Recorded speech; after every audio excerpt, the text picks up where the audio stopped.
I was graduated in architecture, but because of my diploma was not accepted, they considered that I don't have a diploma. I started in cleaning. Welcome back to my channel, Switzerland Pinoy Review. My name is Fergs. Mga kaibigan, ako po ngayon ay nandito sa Brussels, the capital city of Belgium. Ang Belgium po ay kilala rin bilang the capital of Europe. Samantalang po ako ay nag-iikot-ikot rito sa city ito, ay nakasalubong ko ang isang Filipina. Aalamin po natin ang buhay rito, kumusta po rito, paano mabuhay rito. Pero bago yan mga kaibigan, kung ikaw ay bago sa aking channel, please don't forget to like, share, comments, and subscribe para updated ka sa mga upcoming videos natin. Mga kaibigan, tara, kapanayamin na natin si Ma'am Aurea na siyang magbibigay sa atin ng information tungkol sa bansang Belgium, lalo na sa Brussels, na napakagandang city. Tara, samahan niyo ako. Good afternoon or good morning sa lahat. So, I'm from Tagaytay, Caviteño. At ako ay nandito sa Belgium for almost 30 years and I'm working in the federal Belgian government. And for almost 30 years, I'm enjoying my life here. Of course, even there's ups and downs. But I think that the government of Belgium is a very, very good government. And they are keeping us a little bit better in our life, trying to have our life a good one. Even there are a lot of inflation. So you can see here there are our environment here in Brussels is mostly the architecture are in the time of Renaissance period. So you can see. And they are preserving all of this. And in Belgium, you can enjoy the architecture, especially in the Grand Place, where you can see this is a place that we can be proud of. And also the climate here in Belgium is not so difficult, so you can stay here if you want. You can visit. There's a lot of things to see and to do. That Belgium is a small country, but there are a lot of places that you can look to see and to enjoy, to have your vacation here. Okay. So, pwede bang malaman kung ano ang ginagawa ni Ma'am dito sa bansang ito? So, I'm working in the Belgian Federal Police. And as a hobby, I'm also a painter. Painter? So, yes, Okay. I'm also a painter. I love paintings, the landscapes, flowers, and I'm just starting, but I hope that one day I can be one of the person that the Filipinos can be proud of. Ay, si Ma'am. Ay, sorry, bumagsak si Ma'am. I was featured just in ABS-CBN as a Filipino artist. I'm participating some exhibits here since 2017. So I hope that that will be continued. And this October, I'm going to have another exhibit. I'm going to participate in the exhibit of the Belgian organization. Okay. Kumusta naman po ang kultura dito? Madali ba ma-adapt ng isang Filipinong katulad natin? Yes, of course. The only problem is the language. Language? Yes. If you want to have a better life and a better job, you need to have a good knowledge of language, French, Dutch, or German. And here it's the discrimination you can feel, but you have a chance to have a job if you're going to have a strong spirit. So, But how about, kailangan ba rin dito, kailangan bachelor ka, may diploma ka? yes, of course. Okay. But one of the problems of the Filipinos here is that when you study in the Philippines, you need to ask the equivalence of your diploma. Even you have masterals in the Philippines, but when you came here in Belgium, you need to ask for the equivalence of the diploma. And if your diploma is not accepted, you need to go to school. But it's perseverance. You have to know the language. That is one of the key. The language and the perseverance. Yeah. So, I'm only speaking French and a little bit of Dutch, but not German. If you know one of the languages, that is already a good sign that you can have a better life in Belgium. So when I came here with my husband.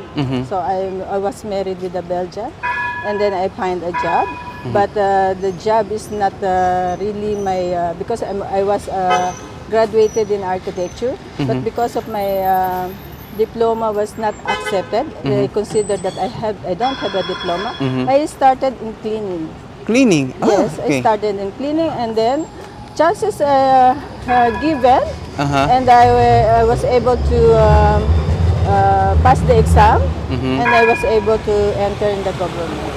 So with this exam, because of my knowledge in language, in this exam, I was able to be integrated in the Belgian government. Dito maganda rin ang mga pasahod dito. Yes, of course, we have if you are working in the government, you're going to have a very good Salary. Not the very high salary, but you have a stable job. Oh. And you can, if you know how to handle the money, you can live. Okay. Kasi expensive o nasa average lang siya. The one thing the governments are doing is if the person, especially monoparental, they are doing a lot of projects, and they are supporting the monoparental. Those who are in the lower status in the Belgium government are just helping that.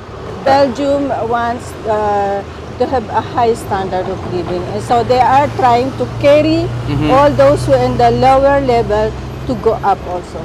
Nice. That is the At least balance sila. Yes. Yung Yes. healthcare dito maganda rin. Yes, of course, the healthcare is very good if you have a job, and you pay. You are obliged to have a healthcare. When you are sick, they are going to take care of you. It's, and you're not going to have a lot of expenses because the government is helping you in paying those expenses.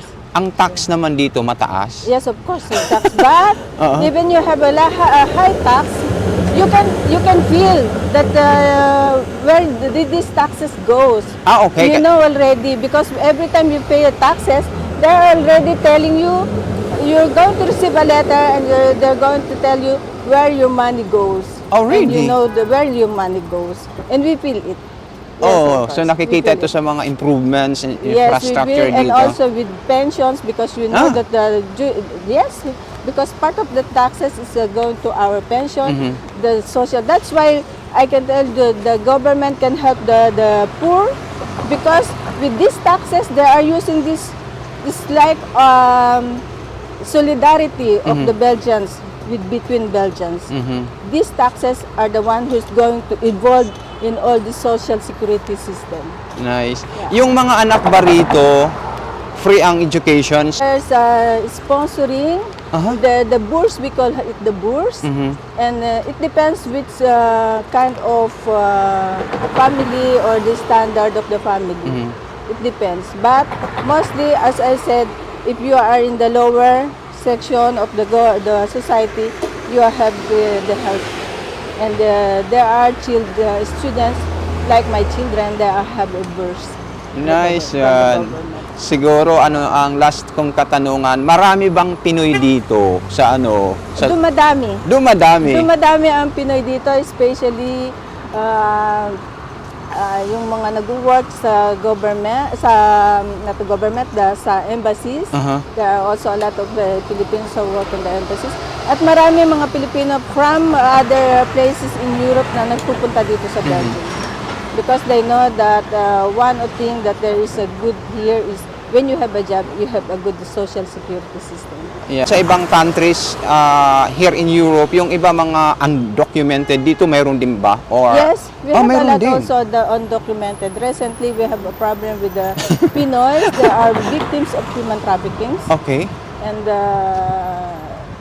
that's the life, because I think because of the poverty in the Philippines, there's a lot of Filipinos who are traveling and trying to have a better life in other countries, even they are undocumented. The undocumented is one of the most difficult status here in Belgium. Yeah. Kasi walang I think it's all around in Europe. Yeah. Walang bahay, walang stability. Yeah, bahay no. They mayroon. can have, yes, they can have a house and they can have job. But they are not, they don't have a social security system like us, where okay. they are not covered. But when they are sick, the government are helping. The government is helping those who are have these medical problems. Kayo nag-i-enjoy dito yung free time. Free time, madami. You can go even a little with strolling. There are a lot of activities here in the center, especially like this summer. We have flower carpet this year. And there's a lot of activities in Belgium. Yeah. Okay, so But I'm I'm outgoer, so I cannot see a lot of places. But there's a lot of things you can join here in Belgium. nice. So, maraming salamat Ma'am Aurea sa time mo sa pagbibigay ng information about Belgium. Kasi first time ko rin dito at nag-enjoy ako. Belgium is Brussels is the capital, and Brussels is also a capital of Europe. So, Paano ba yung bigkas talaga? Brussels. Brussels. If you say Brussels, that is French. Brussels, that is English. And Brussels is Dutch or Netherlands.